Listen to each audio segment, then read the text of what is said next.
L'histoire que nous allons explorer aujourd'hui a changé le cours de l'humanité. Jérusalem, il y a près de 2000 ans. Un homme vient d'être crucifié. Mais ce qui va suivre dans les heures et les jours à venir va ébranler les fondements même de la foi et de l'histoire. 5 événements cruciaux se sont déroulés après la mort de Jésus. Des phénomènes si extraordinaires qu'ils continuent de susciter débats et questionnements, même 2 millénaires plus tard. Le voile du temple déchiré de haut en bas, un tremblement de terre mystérieux, des tombeaux qui s'ouvrent, des morts qui reviennent à la vie, et un tombeau vide malgré la présence de gardes romains. Ces événements ne sont pas de simples anecdotes. Ils sont au cœur de la naissance du christianisme et ont façonné le cours de la civilisation occidentale. Leur impact sur notre monde est indéniable, que l'on soit croyant ou sceptique. Nous allons examiner chacun de ces événements à la lumière des témoignages historiques, des découvertes archéologiques récentes et des interprétations théologiques. Notre objectif est de démêler le fait de la fiction, le symbolique du littéral. Ce voyage au cœur de l'un des plus grands mystères de l'histoire pourrait bien remettre en question vos certitudes et vous ouvrir à de nouvelles perspectives sur un récit qui continue de fasciner l'humanité. Alors que s'est-il vraiment passé après la mort de Jésus? Quels sont ces 5 événements cruciaux qui ont changé le monde? Notre enquête commence maintenant, dans les rues de l'ancienne Jérusalem, au 1er siècle de notre ère. L'un des phénomènes les plus intrigants qui se sont produits au moment de la mort de Jésus est la déchirure du voile du temple. Cet événement, apparemment simple, cache une profonde signification théologique et historique qui a façonné la compréhension chrétienne de la relation entre Dieu et l'humanité pendant des siècles.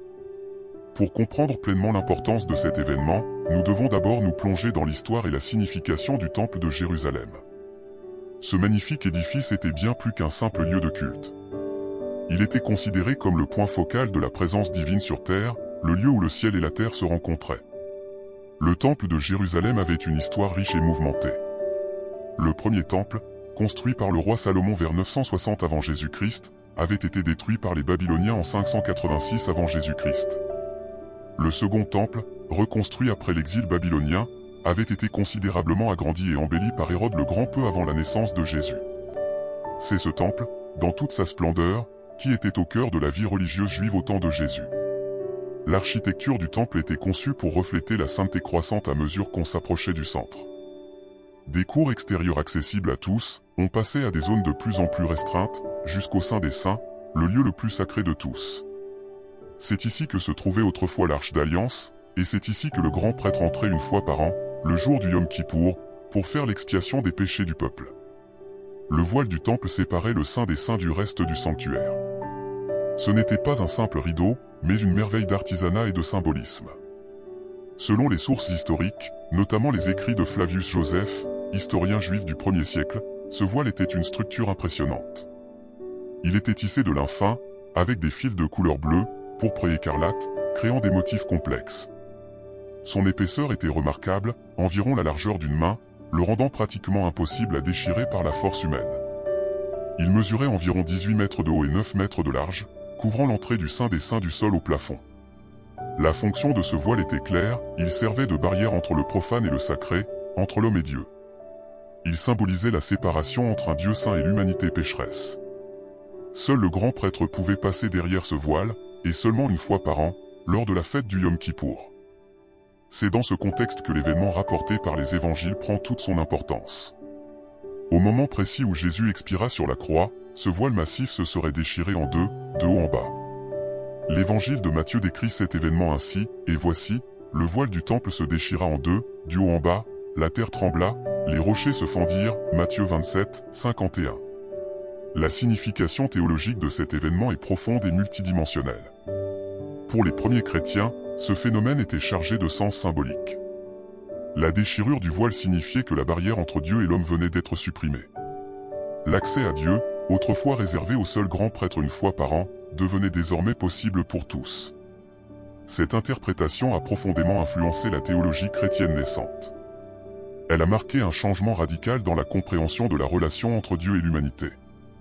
Le sacrifice de Jésus était vu comme l'accomplissement ultime de tous les sacrifices du temple, rendant obsolète l'ancien système sacrificiel. L'auteur de l'Épître aux Hébreux dans le Nouveau Testament développe longuement cette idée. Il présente Jésus comme le grand prêtre ultime, qui est entré une fois pour toutes dans le véritable Saint des Saints célestes, ouvrant ainsi un chemin nouveau et vivant vers Dieu pour tous les croyants. Cette interprétation théologique a eu des implications profondes pour la pratique religieuse chrétienne. Elle a contribué à la compréhension chrétienne du salut comme étant accessible à tous, indépendamment de l'origine ethnique ou du statut social. Elle a également influencé la conception chrétienne du culte, qui n'était plus lié à un lieu physique spécifique comme le temple, mais pouvait être pratiqué partout où les croyants se rassemblaient. Cependant, l'interprétation de cet événement ne se limite pas à sa dimension théologique. Il soulève également des questions historiques et scientifiques fascinantes. Comment expliquer cet événement d'un point de vue historique ? Plusieurs hypothèses ont été avancées au fil des siècles. Certains sceptiques suggèrent qu'il pourrait s'agir d'une métaphore littéraire plutôt que d'un fait historique. Ils argumentent que la déchirure du voile est une façon symbolique d'exprimer la fin de l'ancienne alliance et le début de la nouvelle, sans qu'un événement physique réel ne se soit nécessairement produit. D'autres chercheurs pointent vers le tremblement de terre mentionné dans les récits évangéliques comme une possible explication naturelle. Un séisme suffisamment puissant aurait pu provoquer des dommages structurels au temple, y compris la déchirure du voile. Cette hypothèse tente de concilier le récit biblique avec des phénomènes naturels connus. Certains ont même suggéré que la déchirure du voile pourrait être liée à l'activité sismique le long de la faille de la mer Morte, qui passe près de Jérusalem. Des études géologiques ont montré que cette région a connu une activité sismique significative au 1er siècle de notre ère. Cependant, ces explications naturelles ne rendent pas compte de tous les aspects du récit, notamment le fait que le voile se soit déchiré de haut en bas, ce qui serait inhabituel pour un dommage causé par un tremblement de terre. Une autre question intrigante est le silence des sources juives contemporaines sur cet événement. Si le voile s'était réellement déchiré, n'aurait-il pas dû y avoir des témoignages en dehors des cercles chrétiens ? Ce silence alimente le débat sur la nature historique ou symbolique de l'événement. Certains chercheurs ont suggéré que l'absence de mention dans les sources juives pourrait s'expliquer par la réticence à discuter d'un événement potentiellement embarrassant ou perturbant pour l'establishment religieux. D'autres pensent que l'événement pourrait avoir été gardé secret par les autorités du temple pour éviter de semer la panique ou la confusion parmi les fidèles. Il est également important de noter que nos sources sur la vie quotidienne du temple au 1er siècle sont limitées. La destruction du temple par les Romains en 70 après Jésus-Christ, moins de 40 ans après la crucifixion de Jésus, a entraîné la perte de nombreux documents et témoignages potentiels. Malgré ces questions et débats, l'impact de cet événement sur la pensée religieuse est indéniable. Qu'on l'interprète comme un miracle littéral ou comme une puissante métaphore, la déchirure du voile du temple reste un moment pivot dans le récit de la mort de Jésus et dans le développement du christianisme primitif. Pour les chrétiens, cet événement symbolise la fin de la séparation entre Dieu et l'humanité. Il représente l'idée que, grâce au sacrifice de Jésus, tous les croyants ont désormais un accès direct à Dieu, sans avoir besoin de l'intermédiaire d'un prêtre ou d'un système sacrificiel complexe. Cette idée a eu des implications profondes pour la pratique religieuse chrétienne. Elle a contribué à la formation d'une nouvelle compréhension du culte, où le corps du croyant lui-même est considéré comme un temple du Saint-Esprit. Elle a également influencé la conception chrétienne de la prêtrise, où tous les croyants sont considérés comme faisant partie d'un sacerdoce royal. De plus, cet événement a joué un rôle important dans la séparation progressive du christianisme du judaïsme. En présentant le sacrifice de Jésus comme l'accomplissement et la fin du système sacrificiel du temple, les premiers chrétiens ont établi une base théologique pour une nouvelle religion distincte. Il est également intéressant de noter comment cet événement a été interprété et réinterprété au fil des siècles. Dans l'art chrétien médiéval, par exemple, la déchirure du voile du temple était souvent représentée dans les scènes de la crucifixion, soulignant son importance dans la compréhension chrétienne de la mort de Jésus. Au fil du temps, différentes traditions chrétiennes ont mis l'accent sur différents aspects de cet événement. Certains ont souligné son aspect miraculeux, le voyant comme une preuve divine de la signification de la mort de Jésus. D'autres ont mis l'accent sur sa signification symbolique, le voyant comme une puissante métaphore de la nouvelle relation entre Dieu et l'humanité inaugurée par Jésus. Dans la théologie moderne, cet événement continue d'être un sujet de réflexion et de débat. Certains théologiens l'interprètent comme un appel à briser les barrières qui séparent les gens, voyant dans la déchirure du voile un symbole de l'inclusivité radicale du message chrétien. D'autres y voient une invitation à repenser notre compréhension du sacré et du profane. Si le voile qui séparait le sacré du profane a été déchiré, cela pourrait suggérer que toute la création est potentiellement un lieu de rencontre avec le divin. En conclusion, la déchirure du voile du temple, qu'on la considère comme un événement historique ou comme une puissante métaphore théologique, reste un moment clé dans le récit de la mort de Jésus. Elle continue d'influencer la pensée et la pratique chrétienne, invitant à une réflexion constante sur la nature de notre relation avec le divin et sur la signification du sacrifice de Jésus. Cet événement extraordinaire n'était que le début d'une série de phénomènes remarquables qui auraient accompagné la mort de Jésus. Alors que le voile se déchirait, la terre elle-même allait trembler, marquant le deuxième événement crucial de notre récit. Ce tremblement de terre, tout aussi mystérieux et lourd de sens que la déchirure du voile, allait ajouter une nouvelle dimension à cet événement déjà extraordinaire. Au moment même où le voile du temple se déchirait, un phénomène tout aussi extraordinaire se produisait, la terre elle-même se mit à trembler. Ce séisme, mentionné dans les récits évangéliques, ajoute une dimension cosmique aux événements entourant la mort de Jésus, transformant ce qui aurait pu être perçu comme une simple exécution en un événement d'une portée universelle. L'évangile de Matthieu rapporte cet événement en des termes saisissants. Il décrit comment la terre trembla et les rochers se fendirent. Cette description succincte mais puissante évoque une image de bouleversement naturel qui reflète l'importance spirituelle du moment. C'est comme si la création elle-même réagissait à la mort de son créateur, une idée qui a profondément marqué la théologie chrétienne au fil des siècles. Pour comprendre pleinement la signification de cet événement, nous devons d'abord examiner le contexte géologique de Jérusalem. La ville sainte est située dans une région sismiquement active, le long de la faille de la mer Morte. Cette faille, qui s'étend sur plus de 1000 km du nord de la Syrie au golfe d'Aqaba, est connue pour son activité sismique importante. Cette réalité géologique ajoute une dimension de plausibilité au récit évangélique, tout en soulevant des questions fascinantes sur la relation entre les phénomènes naturels et les événements spirituels. Des études géologiques ont confirmé que la région a connu plusieurs séismes significatifs au cours du 1er siècle de notre ère. Des preuves archéologiques, comme des structures effondrées et des couches de débris, corroborent ces découvertes. Ainsi, d'un point de vue purement scientifique, l'occurrence d'un tremblement de terre à cette époque n'est pas en soi improbable. Cependant, la coïncidence de ce séisme avec le moment précis de la mort de Jésus soulève des questions fascinantes qui vont bien au-delà de la simple géologie. Pour les premiers chrétiens, ce phénomène naturel était chargé d'une signification profonde. Dans la tradition biblique, les tremblements de terre sont souvent associés à des manifestations divines ou à des moments de jugement. L'Ancien Testament regorge d'exemples où la présence de Dieu est accompagnée de secousses terrestres. Le prophète Amos, par exemple, parle d'un tremblement de terre comme signe du jour du jugement. Ainsi, pour les lecteurs familiers avec ces traditions, le séisme au moment de la mort de Jésus aurait été interprété comme un signe divin, une confirmation cosmique de l'importance de cet événement. Cette interprétation théologique du tremblement de terre a plusieurs dimensions qui méritent d'être explorées. Premièrement, il peut être vu comme une manifestation de la puissance divine. Dans cette perspective, le séisme n'est pas un simple phénomène naturel, mais un acte délibéré de Dieu, une sorte de signature cosmique attestant que la mort de Jésus n'était pas un simple événement humain, mais avait des implications universelles. Deuxièmement, le tremblement de terre peut être interprété comme un symbole de jugement. Cette idée s'inscrit dans une longue tradition biblique où les catastrophes naturelles sont souvent vues comme des expressions du jugement divin. Dans ce contexte, la secousse de la terre représenterait le jugement de Dieu sur le péché, que Jésus était en train d'expier sur la croix. C'est comme si la création elle-même réagissait à l'injustice de la crucifixion, ou peut-être au poids du péché que Jésus portait à ce moment-là. Troisièmement, le séisme peut être vu comme un signe de transformation. Tout comme la terre était secouée, l'ordre ancien des choses était en train d'être bouleversé, faisant place à une nouvelle réalité spirituelle. Cette interprétation s'aligne avec l'idée chrétienne que la mort et la résurrection de Jésus ont inauguré une nouvelle ère dans l'histoire de l'humanité et de la création. Le tremblement de terre devient ainsi un symbole puissant de ce changement radical, une métaphore physique d'une réalité spirituelle.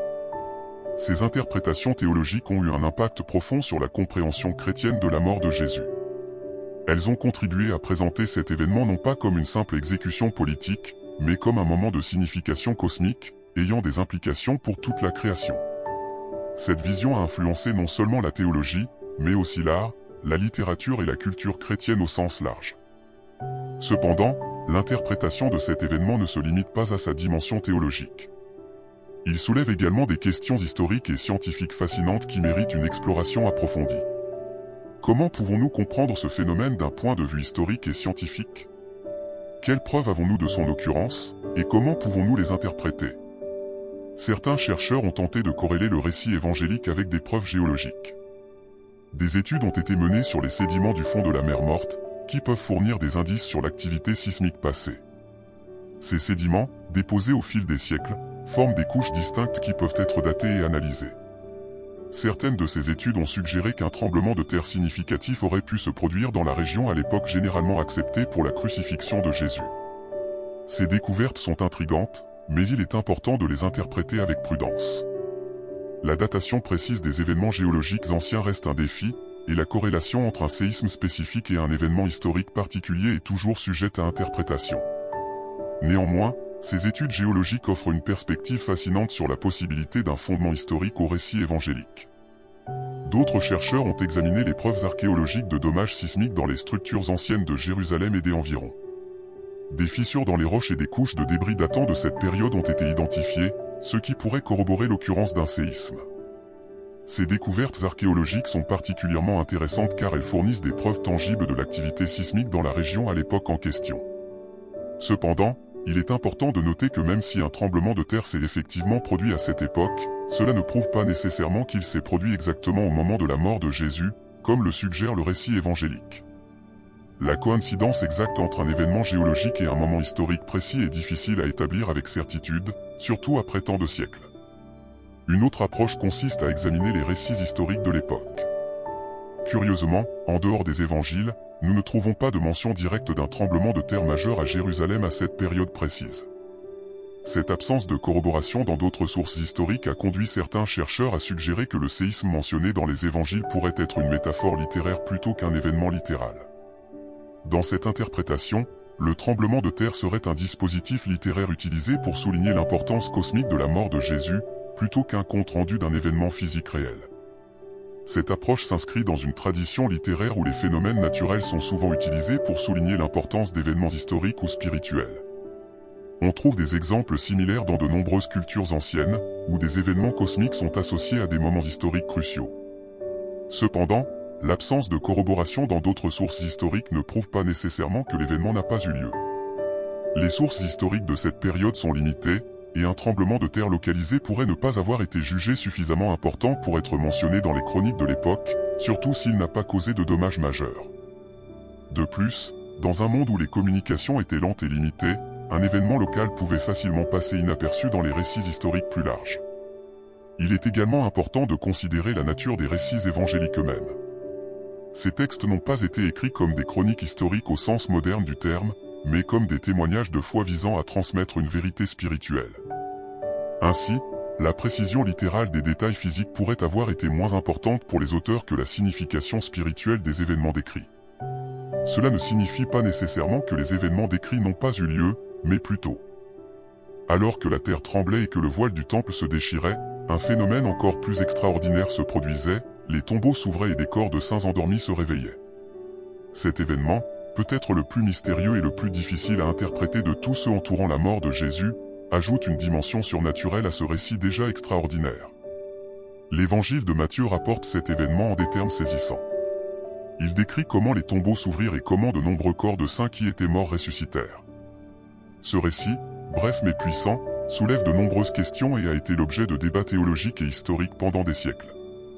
Pour comprendre la signification de cet événement, nous devons d'abord examiner le contexte culturel et religieux de l'époque. Dans la pensée juive du 1er siècle, l'idée de résurrection était étroitement liée à l'attente du jour du jugement et de l'instauration du royaume de Dieu. La résurrection des morts était vue comme un signe de l'arrivée de l'ère messianique. Ainsi, pour les premiers lecteurs de l'Évangile, ce récit aurait été interprété comme un signe puissant que la mort de Jésus marquait le début de cette ère nouvelle. C'était comme si la puissance de la résurrection de Jésus commençait déjà à se manifester, brisant les chaînes de la mort non seulement pour lui-même, mais aussi pour d'autres. Cette interprétation théologique de l'ouverture des tombeaux a plusieurs dimensions qui méritent d'être explorées. Premièrement, elle peut être vue comme une manifestation de la victoire de Jésus sur la mort. Dans cette perspective, la résurrection de ces saints est un avant-goût de la résurrection finale promise à tous les croyants. Deuxièmement, cet événement peut être interprété comme un signe de la restauration d'Israël. Dans la prophétie d'Ézéchiel, la résurrection des morts est utilisée comme une métaphore de la restauration de la nation d'Israël. Ainsi, la résurrection de ces saints pourrait être vue comme l'accomplissement de cette prophétie, signalant que l'ère messianique était vraiment arrivée. Troisièmement, l'ouverture des tombeaux peut être comprise comme un symbole de la libération des âmes des justes. Dans certaines traditions juives, on croyait que les âmes des justes attendaient dans un lieu intermédiaire jusqu'à la venue du Messie. La résurrection de ces saints pourrait donc représenter la libération de ces âmes, rendue possible par la mort rédemptrice de Jésus. Ces interprétations théologiques ont eu un impact profond sur la compréhension chrétienne de la mort et de la résurrection de Jésus. Elles ont contribué à présenter la mort de Jésus non pas comme une défaite, mais comme le début d'une victoire cosmique sur les forces de la mort et du mal. Cependant, l'interprétation de cet événement ne se limite pas à sa dimension théologique. Il soulève également des questions historiques et herméneutiques fascinantes. Comment devons-nous comprendre ce récit? Doit-il être interprété littéralement ou symboliquement? Certains chercheurs ont suggéré que ce récit pourrait être une addition tardive à l'Évangile, reflétant les croyances et les traditions qui se sont développées dans les premières communautés chrétiennes. D'autres l'ont interprété comme un dispositif littéraire utilisé pour souligner l'importance cosmique de la mort de Jésus, plutôt que comme un compte-rendu d'événements littéraux. Une autre approche consiste à examiner ce récit à la lumière des traditions apocalyptiques juives de l'époque. Dans ces traditions, des phénomènes surnaturels, y compris la résurrection des morts, étaient souvent associés à l'arrivée de l'ère messianique. Ainsi, ce récit pourrait être compris comme une façon de présenter la mort de Jésus comme l'inauguration de cette ère tant attendue. Il est également intéressant de noter que ce récit est unique à l'évangile de Matthieu. Ni les autres évangiles, ni les lettres de Paul, ni aucun autre écrit du Nouveau Testament ne mentionne cet événement extraordinaire. Ce silence a conduit certains chercheurs à s'interroger sur la nature et l'origine de cette tradition. Malgré ces questions, ou peut-être à cause d'elles, le récit de l'ouverture des tombeaux continue de fasciner et d'intriguer. Il nous rappelle que les événements entourant la mort de Jésus étaient vus par les premiers chrétiens comme ayant des implications cosmiques, affectant non seulement le monde des vivants, mais aussi celui des morts. Pour de nombreux croyants, ce récit reste un puissant témoignage de la puissance de vie libérée par la mort de Jésus. Il suggère que la victoire de Jésus sur la mort n'était pas simplement personnelle, mais avait des implications pour tous ceux qui étaient morts dans la foi. Pour les historiens et les théologiens, ce récit offre un fascinant point de rencontre entre la foi, l'histoire et la littérature apocalyptique. Il invite à une exploration continue des traditions et des croyances qui ont façonné le christianisme primitif, tout en reconnaissant les limites de ce que nous pouvons connaître avec certitude sur des événements survenus il y a près de 2000 ans. En fin de compte, que l'on interprète l'ouverture des tombeaux comme un événement littéral ou comme une puissante métaphore, son inclusion dans le récit de la mort de Jésus souligne l'importance extraordinaire que les premiers chrétiens attachaient à cet événement. Il suggère que, pour eux, la mort de Jésus n'était pas simplement la fin d'une vie, mais le début d'une nouvelle ère où la puissance de la mort elle-même était brisée. Ce phénomène mystérieux de l'ouverture des tombeaux n'était que le troisième d'une série d'événements extraordinaires qui auraient accompagné la mort de Jésus. Alors que les saints ressuscités sortaient de leur tombeau, un autre événement crucial allait se produire, la confession du centurion romain. Cette reconnaissance inattendue de la divinité de Jésus par un soldat païen allait ajouter une nouvelle dimension à ce récit déjà riche en signification. Alors que la terre tremblait encore et que les saints ressuscités sortaient de leur tombeau, un autre événement remarquable se produisait au pied de la croix. Un centurion romain, témoin de tous ces phénomènes extraordinaires, fit une déclaration qui allait résonner à travers les siècles, il reconnut la divinité de Jésus. Les évangiles rapportent cet événement avec une simplicité saisissante.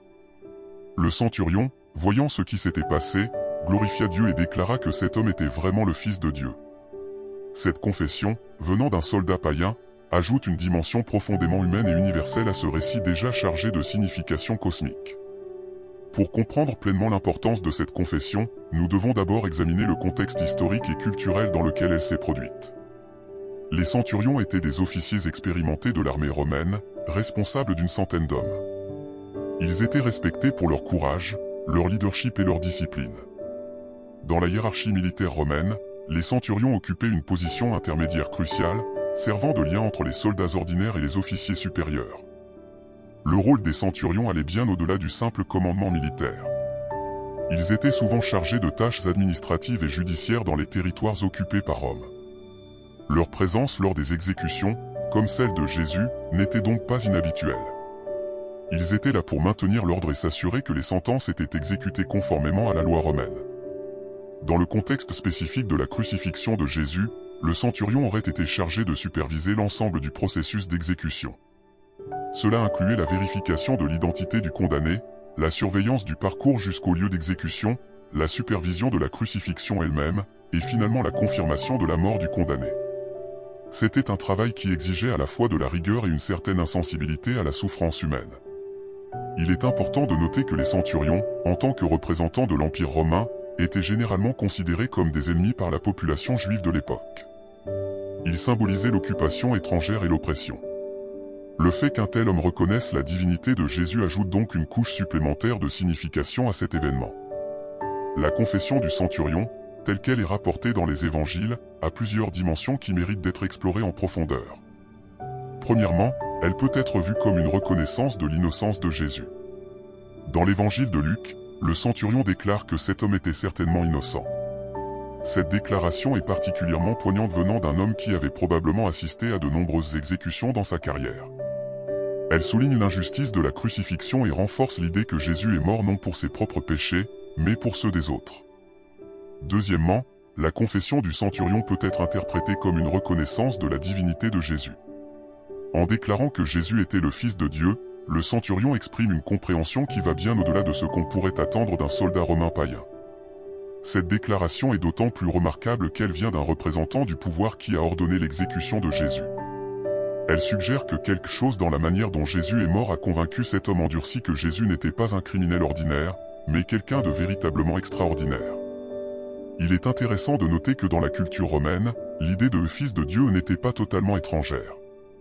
Les empereurs romains étaient souvent déifiés après leur mort, et certains se proclamaient même fils de Dieu de leur vivant. Cependant, ces titres étaient généralement réservés aux puissants et aux victorieux, pas à un homme mourant sur une croix. La confession du centurion représente donc un renversement radical des attentes culturelles de l'époque. Troisièmement, la confession du centurion peut être vue comme un signe de l'universalité du message de Jésus. Le fait qu'un gentil, un non-juif, soit le premier à reconnaître la véritable identité de Jésus après sa mort est hautement significatif. Cela préfigure l'expansion du christianisme au-delà du monde juif, vers toutes les nations. Dans le récit évangélique, cette confession marque le début de la reconnaissance de Jésus par le monde païen, un thème qui deviendra central dans le développement de l'Église primitive.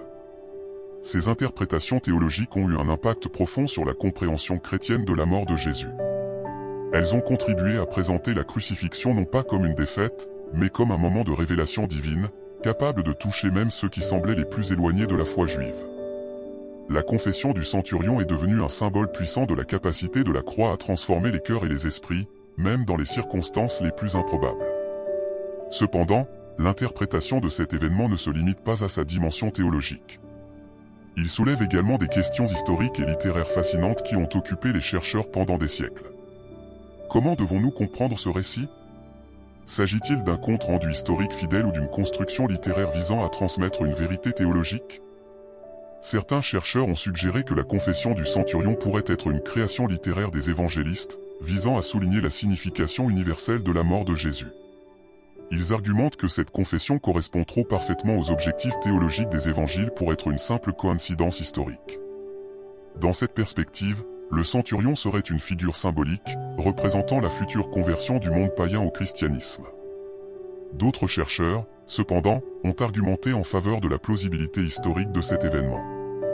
Ils notent que les Romains de l'époque étaient généralement ouverts à diverses croyances religieuses et pouvaient être impressionnés par des manifestations de puissance divine.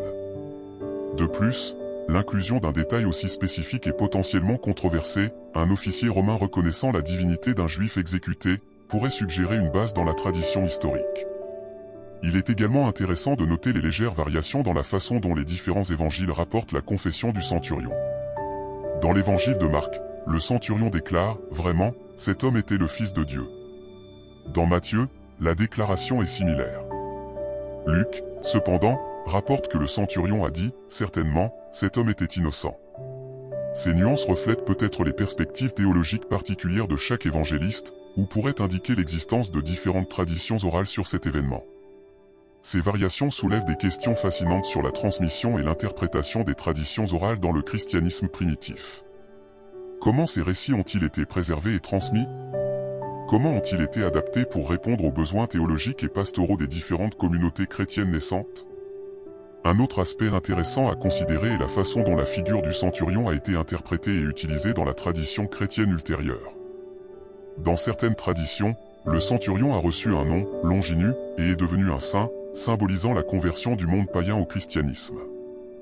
Des légendes se sont développées autour de sa vie ultérieure, certaines affirmant qu'il est devenu un missionnaire chrétien après avoir quitté l'armée romaine.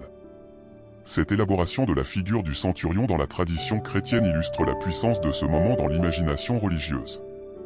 Elle montre comment un bref épisode des récits évangéliques peut prendre une vie propre dans la tradition et la dévotion populaire, devenant un symbole puissant de transformation et de rédemption. La confession du centurion soulève également des questions intéressantes sur la nature de la foi et de la révélation.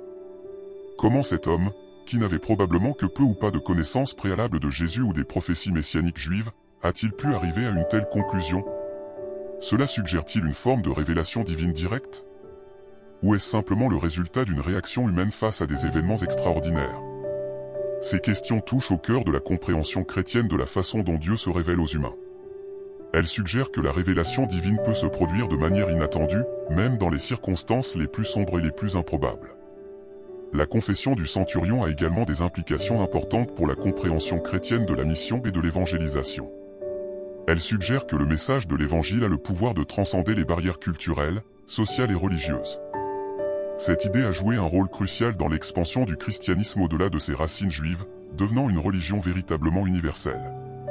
En fin de compte, que l'on interprète la confession du centurion comme un événement historique ou comme une construction littéraire, son inclusion dans le récit de la mort de Jésus souligne l'importance que les premiers chrétiens attachaient à l'idée que la vérité de Jésus pouvait être reconnue même par ceux qui semblaient les plus improbables.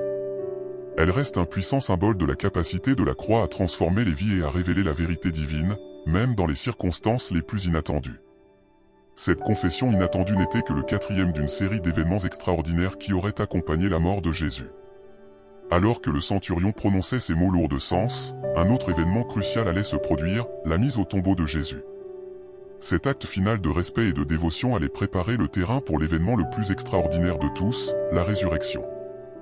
Alors que le soleil déclinait sur Jérusalem, un dernier acte allait clore cette journée extraordinaire, la mise au tombeau de Jésus. Cet événement, apparemment simple, est chargé d'une profonde signification et prépare le terrain pour le miracle ultime de la résurrection.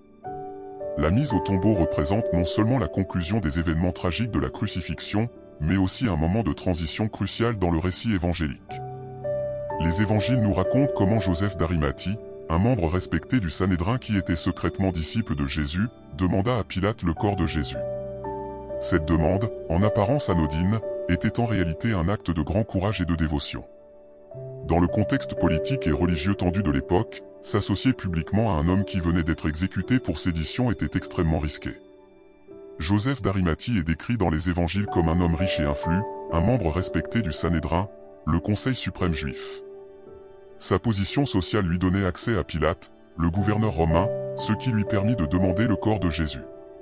Cette requête n'était pas une formalité, les corps des criminels exécutés étaient généralement jetés dans une fosse commune ou laissés aux animaux sauvages, une pratique considérée comme une punition supplémentaire et un déshonneur.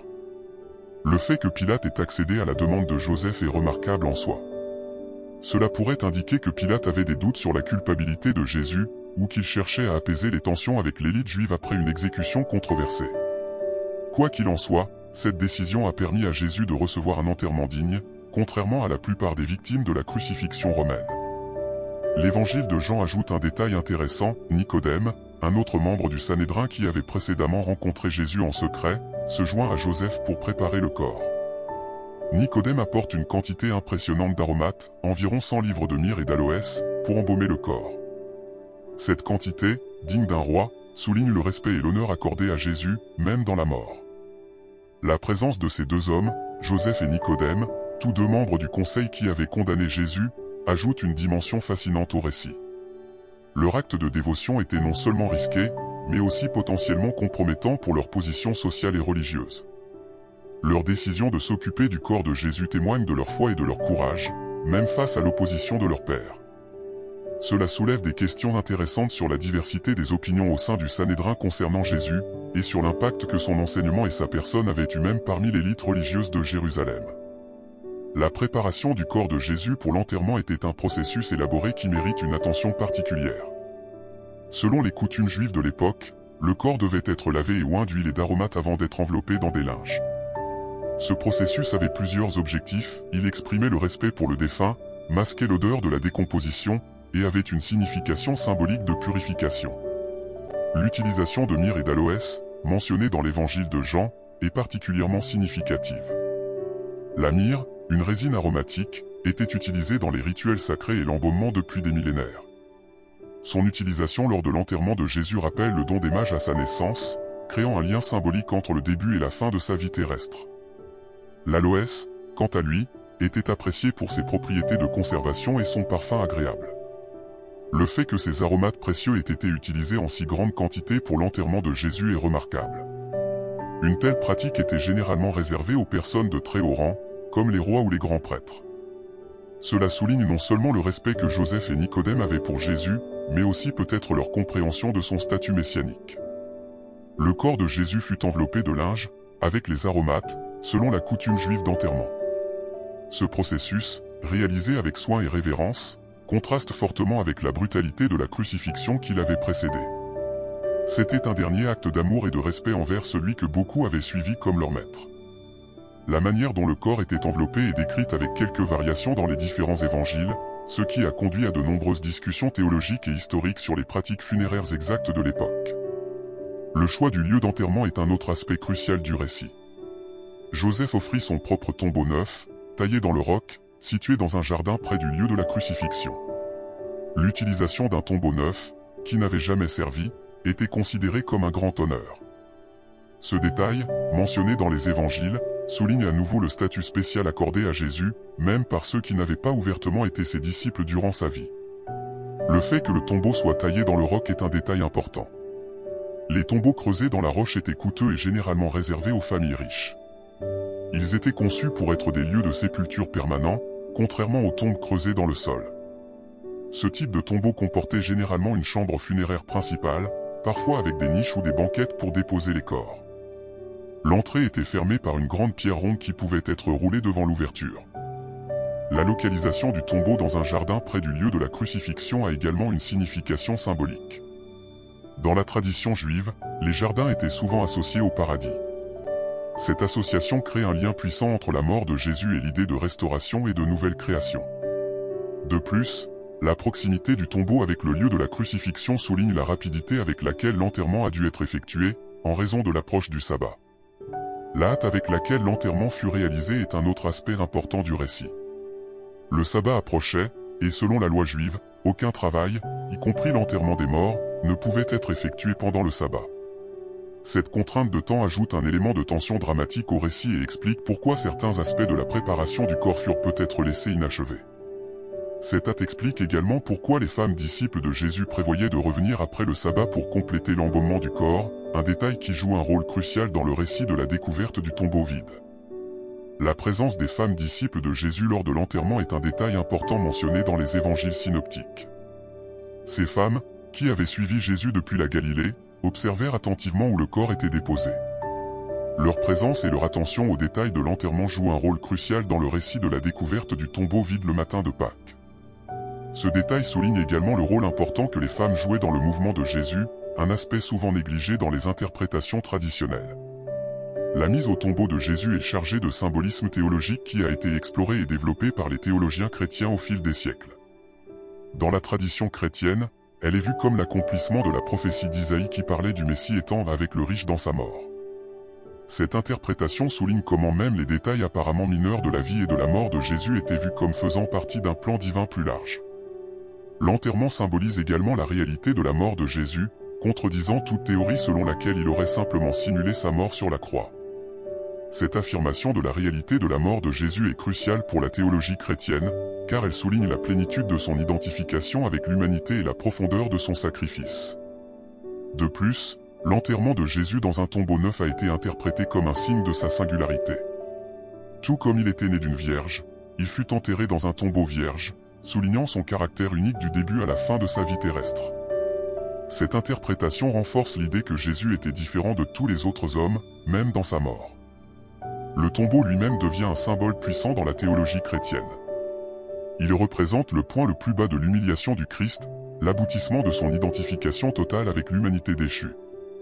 Mais il devient aussi le lieu de la victoire ultime, le point de départ de la résurrection. Cette dualité du tombeau, lieu de mort mais aussi berceau de la vie nouvelle, est un thème récurrent dans la réflexion chrétienne.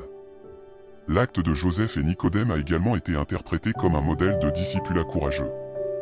Leur volonté de s'identifier publiquement à Jésus au moment de sa plus grande défaite apparente est vue comme un exemple de foi véritable.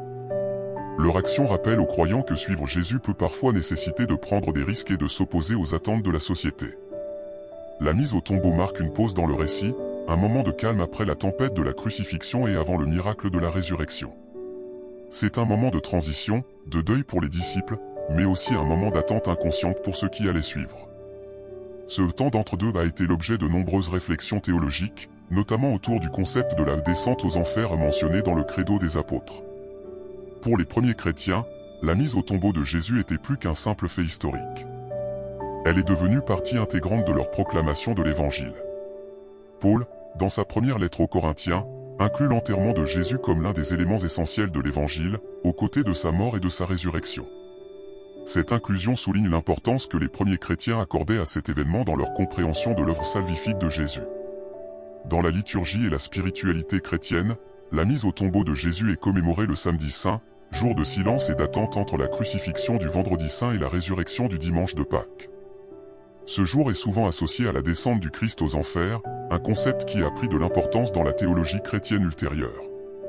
Le samedi saint est devenu un temps de réflexion sur le mystère de la mort et sur l'espérance chrétienne face à la finitude humaine. L'image du tombeau de Jésus est devenue un symbole puissant dans l'art et l'architecture chrétien. De nombreuses églises contiennent des représentations du Saint-Sépulcre, et les pèlerinages au site traditionnel du tombeau à Jérusalem sont devenus une pratique importante pour de nombreux chrétiens à travers les siècles. Ces représentations et ces pèlerinages témoignent de l'importance continue de cet événement dans la piété chrétienne. La mise au tombeau de Jésus soulève également des questions historiques et archéologiques fascinantes. Les pratiques d'enterrement juives du 1er siècle sont un domaine d'étude important pour les archéologues et les historiens. Les découvertes de tombeaux de l'époque à Jérusalem ont fourni des informations précieuses sur ces pratiques, corroborant de nombreux détails mentionnés dans les récits évangéliques. Les fouilles archéologiques à Jérusalem ont mis au jour de nombreux tombeaux du 1er siècle qui correspondent à la description donnée dans les évangiles. Ces découvertes ont permis aux chercheurs de mieux comprendre les pratiques funéraires de l'époque, y compris l'utilisation de linceul, la disposition des corps, et la structure des tombeaux taillés dans le roc. L'emplacement exact du tombeau de Jésus reste un sujet de débat parmi les historiens et les archéologues. Plusieurs sites à Jérusalem revendiquent cet honneur, le plus célèbre étant l'église du Saint-Sépulcre. Les recherches archéologiques continuent d'apporter de nouvelles informations sur ces sites, alimentant les discussions sur leur authenticité historique. La mise au tombeau de Jésus a également inspiré de nombreuses réflexions sur les pratiques funéraires chrétiennes au fil des siècles. L'enterrement de Jésus avec honneur et respect a influencé la manière dont les chrétiens traitent leur mort, soulignant l'importance de la dignité du corps humain même après la mort. En conclusion, la mise au tombeau de Jésus, bien que moins spectaculaire que les événements qui l'ont précédé, est un moment crucial dans le récit de la Passion. Elle témoigne de la réalité de la mort de Jésus, de la dévotion de ses disciples secrets, et prépare le terrain pour le miracle de la résurrection. C'est un moment de transition, de calme avant la révélation ultime qui allait transformer le cours de l'histoire. Cet événement, dans sa simplicité apparente, contient une richesse de signification théologique, historique et culturelle. Il nous rappelle que même dans les moments les plus sombres, des actes de courage et de dévotion peuvent se produire, et que ce qui semble être une fin peut en réalité être le prélude à un nouveau commencement. La mise au tombeau de Jésus reste ainsi un élément essentiel du récit évangélique, un pont entre la tragédie de la croix et le triomphe de la résurrection. Les 5 événements extraordinaires que nous venons d'explorer, la déchirure du voile du temple, le tremblement de terre, l'ouverture des tombeaux, la confession du centurion romain, et la mise au tombeau de Jésus, forment ensemble un récit puissant et profondément significatif de la mort de Jésus. Chacun de ces événements apporte une dimension unique à notre compréhension de ce moment crucial. La déchirure du voile symbolise la fin de la séparation entre Dieu et l'humanité, ouvrant une nouvelle ère de relation directe avec le divin. Le tremblement de terre représente l'impact cosmique de cet événement, suggérant que la mort de Jésus a secoué les fondements même de la création. L'ouverture des tombeaux préfigure la victoire sur la mort, annonçant la résurrection à venir et l'espoir d'une vie au-delà de la mort. La confession du centurion montre l'impact universel du sacrifice de Jésus, transcendant les barrières culturelles et religieuses. La mise au tombeau prépare le terrain pour le miracle de la résurrection, marquant la transition entre la mort et la nouvelle vie à venir. Ensemble, ces événements soulignent l'importance capitale de la mort de Jésus dans la foi chrétienne. Ils montrent que cet événement n'était pas simplement la fin tragique d'un prédicateur galiléen, mais un moment de transformation cosmique avec des implications pour toute l'humanité et toute la création. Ces récits continuent d'inspirer, de défier et de fasciner les croyants et les non-croyants. Ils nous invitent à réfléchir sur les grandes questions de la vie, de la mort et de notre relation avec le divin. Ils nous rappellent que même dans les moments les plus sombres, la lumière de l'espoir peut briller. Que l'on interprète ces événements littéralement ou symboliquement, leur puissance narrative et leur profondeur théologique restent indéniables. Ils continuent de façonner la compréhension chrétienne de la mort et de la résurrection de Jésus, et par extension, l'espoir chrétien pour l'avenir. En fin de compte, ces événements nous invitent à voir au-delà de l'apparent échec et de la tragédie, vers la possibilité d'un nouveau commencement et d'une transformation radicale. Ils nous rappellent que la mort de Jésus, loin d'être une fin, était en réalité le début d'une nouvelle histoire, une histoire de rédemption, d'espoir et de renouveau qui continue à résonner dans le cœur des croyants à travers le monde. Chers amis, si ce récit des événements entourant la mort de Jésus vous a touché, inspiré ou fait réfléchir, nous vous invitons chaleureusement à partager vos pensées et vos réflexions dans les commentaires ci-dessous. Votre perspective est précieuse et peut aider à enrichir notre compréhension collective de ces événements extraordinaires. N'hésitez pas à partager comment ces récits résonnent avec votre propre expérience spirituelle ou vos questionnements. De plus, si vous souhaitez continuer à explorer avec nous les mystères et les enseignements de la foi chrétienne, nous vous encourageons vivement à vous abonner à notre chaîne Chemin de la Foi. En vous abonnant, vous serez notifié de nos prochaines vidéos qui approfondiront d'autres aspects fascinants de l'histoire biblique et de la spiritualité chrétienne. Chaque semaine, nous abordons des sujets qui nourrissent la foi et stimulent la réflexion. N'oubliez pas d'activer la cloche de notification pour ne manquer aucun de nos futurs contenus. Que ce soit des analyses bibliques approfondies, des réflexions sur la vie chrétienne contemporaine, ou des explorations des grandes questions de la foi, chaque vidéo est conçue pour vous accompagner dans votre cheminement spirituel. Votre soutien et votre engagement sont essentiels pour faire grandir notre communauté et partager ces messages d'espoir et de foi avec un public plus large. En vous abonnant et en partageant nos vidéos, vous contribuez à répandre la lumière de l'Évangile et à toucher des vies. Merci d'avoir regardé cette vidéo jusqu'au bout. Nous espérons qu'elle a nourri votre foi et suscité en vous le désir d'approfondir votre relation avec Dieu. N'oubliez pas, chaque visionnage, chaque commentaire, chaque partage compte et contribue à notre mission commune de partager l'amour et la sagesse de Dieu. Que la paix et la bénédiction de Dieu soient avec vous jusqu'à notre prochaine rencontre sur le chemin de la foi. Au revoir, et que Dieu vous bénisse.